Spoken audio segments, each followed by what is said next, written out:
사도신경 하심으로 8월 20일 새벽 기도를 하나님께 올려드리도록 하겠습니다.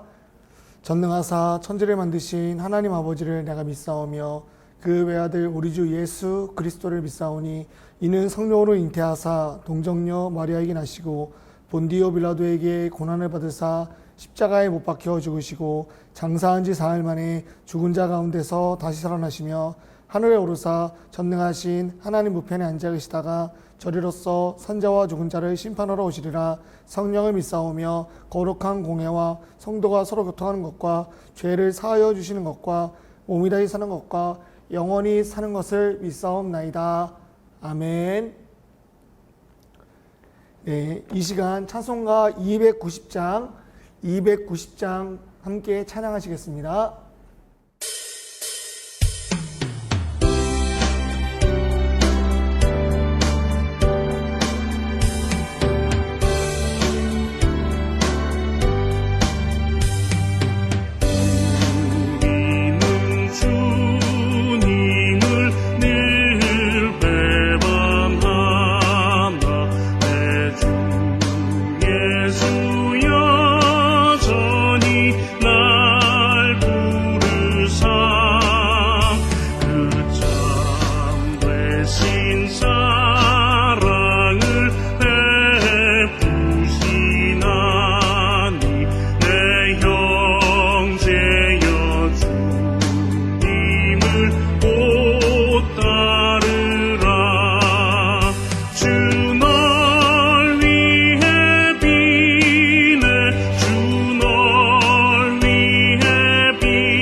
네, 오늘 하나님께서 우리에게 주신 말씀은 신명기 28장입니다. 신명기 28장 58절에서 68절 말씀 함께 보도록 하겠습니다. 신명기 28장 58절에서 68절 말씀. 네, 다 찾으셨다면 우리 한 목소리로 읽도록 하겠습니다. 내가 만일 이 책에 기록한 이 율법의 모든 말씀을 지켜 행하지 아니하고 내 하나님 여호와라는 영화롭고 두려운 이름을 경외하지 아니하면 여호와께서 내 재앙과 내 자손의 재앙을 극렬하게 하시리니 그 재앙이 크고 오래고 그 질병이 증하고 오래일 것이라. 여호와께서 내게 두려워하던 애굽의 모든 질병을 내게로 가져다가 내 몸에 들어붙게 하실 것이며 또 이 율법책에 기록하지 아니한 모든 질병과 모든 재앙을 내가 멸망하기까지 여호와께서 내게 내리실 것이니 너희가 하늘의 별같이 많을지라도 내 하나님 여호와의 말씀을 청종하지 아니하므로 남는 자가 얼마 되지 못할 것이라. 여호와께서 너희에게 선을 행하시고 너희를 번성하게 하시기를 기뻐하시던 것 같이 이제는 여호와께서 너희를 망하게 하시며 멸하시기를 기뻐하시리니 너희가 들어가 차지할 땅에서 뽑힐 것이요 여호와께서 너를 땅 이 끝에서 저 끝까지 만민 중에 흩으시리니 내가 그곳에서 너와 내 조상들이 알지 못하던 목석 우상을 섬길 것이라. 그 여러 민족 중에서 내가 평안함을 얻지 못하며 내 발바닥에 쉴 곳도 얻지 못하고 여호와께서 거기에서 내 마음을 떨게 하고 눈을 새하게 하고 정신을 산란하게 하시리니 내 생명이 위험에 처하고 주야로 두려워하며 내 생명을 확실할 수 없을 것이라. 내 마음의 두려움과 눈이 보는 것으로 말미암아 아침에는 이르기를 아하 저녁이 되었으면 좋겠다 할 것이요 저녁에는 이르기를 아하 아침이 되었으면 좋겠다 하리라. 여호와께서 너를 배에 싣고 전에 내게 말씀하여 이르시기를 내가 다시는 그 길을 보지 아니하리라 하시던 그 길로 너를 애굽으로 끌어가실 것이라. 거기서 너희가 너희 몸을 적군에게 남녀 종으로 팔려하나 너희를 살 자가 없으리라. 아멘. 자, 오늘 우리가 함께 읽으신 말씀을 갖고 하나님 경외하기를 배웁시다. 하나님 경외하기를 배웁시다라는 제목으로 주의 말씀 나누도록 하겠습니다. 구약 성경을 보면은 하나님께서 불순종한 민족을 치신 장면을 우리는 자주 볼 수 있습니다. 그것은 단순히 일정 수를 지어버리는 것이 아니라요, 바로 진멸, 멸족이죠. 단순히 이스라엘을 대적하는 적을 치실 뿐만 아니라 이 이스라엘조차도 하나님께 순종하지 아니하면은 바로 광야 생활이란 경험을 했고요. 그 결과 출애굽 1세대들이 대부분 죽는 그런 역사적인 기록을 갖고 있습니다. 특별히 오늘 읽은 28장에서는요. 이스라엘의 불순종은 민족을 뿔뿔이 흩어버리실 거라고 말씀하시고 이 이야기는 결코 남의 이야기가 아니라는 사실을 기록하면서 상당히 많은 분량을 기록하고 있습니다. 이번 장은 바로 축복과 저주장이라는데요. 우리가 읽은 부분은 바로 저주에 해당되는 본문입니다. 우리가 이 말씀을 보면서 잠시 말씀을 듣기 전에 우리가 살고 있는 이 세상을 한번 생각해 보길 원합니다. 이 세상은 왜 이렇게 됐을까요? 코로나 확진자는 연일 2,000명 가까이 나오고 있습니다. 백신을 맞아도 우리 안전은 보장할 수가 없습니다. 사회적 거리두기 하라는 말은 우리들을 하여금 더 지치게 했고요. 얼마 전 페루에서는 또 다른 변이 바이러스가 나왔다는 말은 우리의 앞날을 더욱 깜깜하게 하고 있습니다. 이런 상황 속에서 세계열방은 여전히 책임 공방을 논하고 있고 우리의 이웃들, 특별히 자영업 하시는 분들은 이런 상황 속에서 오늘 하루도 신음을 앓고 있습니다. 67절 말씀은 마치 우리의 모습을 대변해 주는 것 같아요. 내 마음의 두려움과 눈이 보이는 것으로 말미암아 아침에는 이르기를 아하 저녁이 되었으면 좋겠다 할 것이요 저녁에는 이르기를 아하 아침이 되었으면 좋겠다 하리라. 그리스도인은 단순히 하루를 감사하게 사는 사람들 뿐만 아니라 이 시대를 읽는 사람이라 할 수도 있습니다. 그렇다면 이 시대를 읽어야 되는데 신명기 28장은 우리에게 어떤 의미를 가르쳐 줄까요? 바로 하나님을 떠나면 인생은 망한다는 사실을 우리에게 보여주고 있습니다. 오늘 이 제목으로 주의 말씀을 나누고 싶습니다. 우리가 함께 읽은 장은 저주가 많이 기록되어 있죠. 단 한 절도 긍정적인 기록을 찾아볼 수가 없습니다. 알지 못하는 민족이 너희를 진멸할 것이며 너희는 너희의 자식들을 이웃을 몰래 먹을 것이며 굶주린 탓에 심지어 이 자식들조차도 나누지 않을 것이며 특별히 아무리 온유한 사람이라도 시기할 것이며 이 모습을 보면서 하나님을 떠난 죄된 인간의 상태는 모든 관계의 파괴를 의미합니다. 바로 하나님과의 관계의 파괴가 있고요. 이웃과 이웃의 관계의 파괴가 있고요. 하나님과 인간 그리고 인간과 자연의 관계에서도 파괴가 된 것을 볼 수 있습니다. 특별히 인간은 어느 쪽도 피할 수 없는 그리고 어느 쪽도 의지할 수 없는 죄된 인간의 상태를 발견하게 됩니다. 신명기 28장은 그 사실을 적나라하게 보여주고 있죠. 그러나 우리가 아무리 이 내용을 읽었다고 해도 우리 모습에 적용하기 어려운 이유는 이 죄에 대해서 민감하지 못하는 우리의 모습이 있기 때문입니다. 그 대표적인 예가 죄에 관대한 우리의 모습이죠. 그래서 오늘 우리는 58절 말씀을 다시 한번 읽어봐야 할 것입니다. 내가 만일 이 책에 기록한 이 율법의 모든 말씀을 지켜 행하지 아니하고 내 하나님 여호와라 하는 영화롭고 두려운 이름을 경외하지 아니하면. 아멘. 말씀을 다시 한번 살펴보면요, 이 율법을 지키지 아니하면 앞에 이 율법의 모든 말씀이란 표현을 하고 있습니다. 그래서 이 모든이란 수식어를 우리가 한번 생각해 봤으면 좋겠습니다. 우리는 하나님 말씀을 지킬 때 편파적으로 지킬 때가 너무나 많습니다. 아무렴 어때, 나는 인간인데 하면서 우리는 한없이 말씀의 기준을 낮춰주고 있죠. 그건 예수님이야 하면서 말이죠.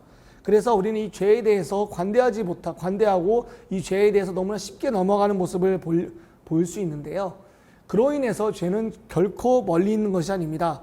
그렇기 때문에 우리 주변만 봐도 내가 마땅히 해야 될 것만 해도 우리는 하나님 말씀에 충분히 순종할 수 있음을 보게 되는데, 특별히 내가 마땅히 해야 될 일을 하지 않는 것도 바로 죄라는 것이죠. 하나님 말씀에 대해서 부분적으로 순종하려는 그 마음, 우리는 너무 이 죄에 대해서 쉽게 안일하게, 그 죄에 대해서, 그 영향에 대해서 너무나 관대하게 생각하고 있습니다. 코로나가 연일 확진자가 증가하고 있죠. 휴가철인데 어디로 휴가 가기도 참 어렵습니다. 우리가 지금 당장 해야 될 일은 분명히 말씀으로 주어졌지만은 우리가 이 땅에서 살면서 우리는 여전히 하나님 말씀보다는 정부의 거리두기, 그리고 이것이 언제 풀릴까만 고민하고 있습니다. 정부의 거리두기는 마치 우리에게 이렇게 말하는 것 같습니다. 서로 피해를 주지 말라. 그래서 우리는 이 말에 동의했고 순종했습니다. 순응했습니다. 근데 그 결과가 어떻게 됐습니까? 이 코로나가 우리의 민낯을 더 보여주고 있잖아요. 서로 간에 더 이상 정은 사라졌고 서로 간의 관심도 끄는 상태가 되었습니다. 확진자를 손가락질하고 우리 사이는 더 분열되고 있죠. 말씀에 순종하지 않는 사이 죄가 더 침투하게 되었습니다. 거리두기만 하면은 뭐든지 안전하게 될 거라 생각했던 그 과정들이 오히려 불순종, 죄의 영향이 더 자리 잡게 되었습니다. 나 하나가 자리를 지킴으로써 모든 문제가 나아질 거란 낙관은 결코 낙관이 될 수 없었습니다. 우리는 이 상황 속에서 하나님께 아뢰는 훈련, 하나님께 엎드리는 훈련을 해야 되는데 우리는 오히려 정부의 소리만 귀 기울이기에 앞섰습니다. 어떤 상황이나 환경 아래서 하나님의 환경 아래서도 하나님 말씀에 순종했던 우리의 믿음의 조상들의 모습을 우리는 살아내지 못했습니다. 내 삶의 공간을 지켜내기 위해 급급했던 우리의 가장 큰 우선순위가 무엇인지를 우린 이 시기 동안 다시 한번 보게 되었습니다. 사랑하는 여러분, 제 말이 너무 급진적일 수도 있다고 생각이 듭니다. 그래서 때로는 마음에 반항심이, 따르는 분노하심이 올라올 수도 있을 거라 생각이 듭니다. 그러나 우리가 이때 한번 생각해 봐야 될 것은요, 과연 누구를 위한 믿음인가? 누구를 위한 믿음인가? 무엇을 위한 믿음인가? 나는 왜 구원받았는가? 이 점을 한번 생각해 보시길 바랍니다. 우리가 안고 있는 가장 큰 문제는 모든 삶의 방향이 나를 향하고 있을 때 문제가 발생하는 것을 볼 수 있습니다. 나를 향하기 때문에 무한 이기주의가 발생하고 있고요. 나를 향하기 때문에 타인이 보이지 않는 모습을 볼 수 있습니다. 그래서 서로에 대한 사랑과 이해는 찾아볼 수가 없는 것이죠. 아무리 내가 잘 세워가고 내 계획대로 살아가다 할지라도요, 화창한 날은 보장되지 않습니다. 마치 우리의 주변은 내가 열심히 살면은 인생이 바뀔 거라 생각하지만 결코 바뀌지 않죠. 우리가 아무리 부지런히 애를 써도 우리는 그저 모래성에 쌓은 모래성에 불과합니다. 파도가 한 번 치면은 사라지는 그런 모래성에 불과한 것이죠. 책은 이런 인간의 어리석음에 대해서 대표적으로 보여주는 예가 있습니다. 최근 청년들, 특히 세계적인 청년들 사이에서 유명한 코인 투자가 있습니다. 그래서 너도 나도 밝은 미래를 위해서, 특별히 우리나라에서는 빛을 내서 이 코인에 투자하는 것을 볼 수 있습니다. 한마디로 비투라고 합니다. 부푼 꿈을 안고 대출까지 받아서, 사채까지 받아서 투자를 하지만요, 그러나 그렇게 기대하던 내 기대와 달리 빚만 떠안는, 감당하지 못할 빚만 떠안는 청년들이 많은 이 시대입니다. 내가 생각한 결과와 다른 결과를 받아들여야 했습니다. 우리가 함께 읽은 이 본문은 이 모습을 보여주고 있습니다. 49절에서 51절 본문인데요.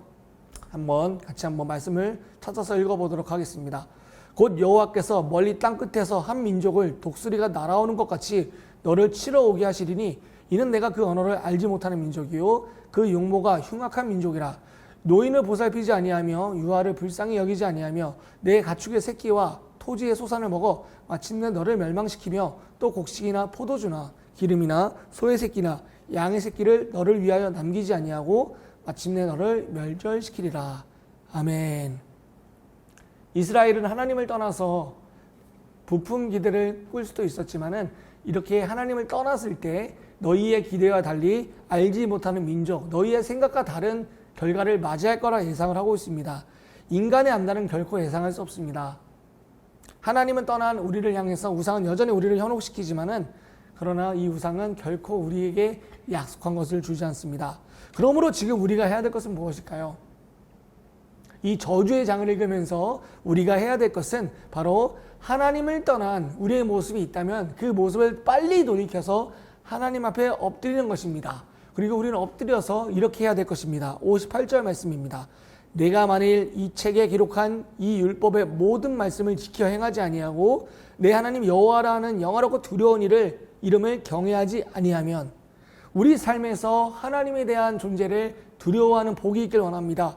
하나님을 경외하기를 배워야 됩니다. 이 경외하기는요, 하나님의 사랑과 두려움이 함께 가는 것을 말합니다. 그래서 하나님의 말씀에 순종하는 것 자체가 내 선택이 아닌 하나님이 두려우신 분이 있기 때문에 내 삶에서 절대 타협할 수 없는 기준과 조건이 되는 것이죠. 하나님을 그동안 많이 들어서 머리로만 익숙한 하나님이시라면요, 이제는 하나님께 전적으로 순종하는 그런 그리스도인이 되길 원합니다. 우리는 이 하나님을 두려워해야 됩니다. 사랑의 하나님뿐만 아니라 공의의 하나님이 계시다는 사실을 알고 우리가 하나님을 두려워해야 됩니다. 우리 모두는 반드시 그리스도의 심판대 앞에 서게 될 것입니다. 아무리 어려운 상황이라 할지라도요, 우리가 해야 될 사명이 있습니다. 그 사명은 바로 우리에게 주어진 이 사명을 지켜나가는 것이죠. 다른 말로 순종이라 하겠습니다. 내가 그것을 편견 없이 따를 때 내가 진정 경외하는 이가 누구인지를 알게 됩니다. 우리가 이 새벽에 이렇게 한번 기도해 봤으면 좋겠습니다. 내 영혼이 하나님 경외하는 법을 배우게 하소서. 하나님을 사랑하고 하나님의 뜻을 내 마음대로 해석하는 것이 아니라 그분의 뜻을 전적으로 순종하는 그 법을 내 영혼이 이 새벽에 배우길 원합니다. 두 번째입니다. 어지러운 시국에 전 세계 열방이 하나님께 엎드렸으면 좋겠습니다. 그 전에 우리가 먼저 엎드립시다. 하나님, 이 세계를 고쳐주소서. 이 열방을 고쳐주소서. 이 열방을 고쳐주시고 주의 뜻이 온전히 서게 하소서. 이 시간 주여 한번 외치시고 함께 기도의 자리로 나가도록 하겠습니다. 주여!